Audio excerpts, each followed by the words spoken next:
What you need is a shared interest and a common goal. But what really unifies people and builds that connection, that bond, is diversity and challenges and obstacles. And it's the overcoming of that.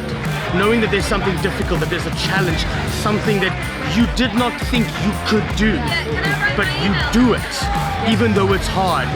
And the joy you get of completing something because it's hard. And it's not only that, it's the celebrating the fact that we are doing it together and helping each other doing it.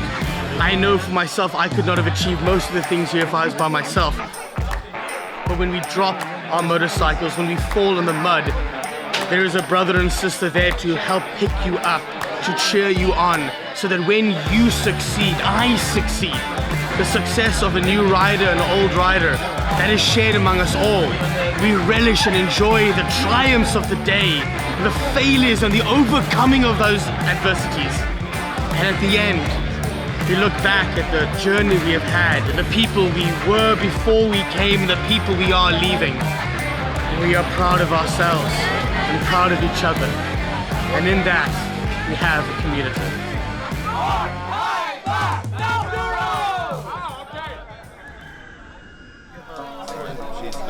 And then ham, cheese, tomato, we got a bunch of them in order.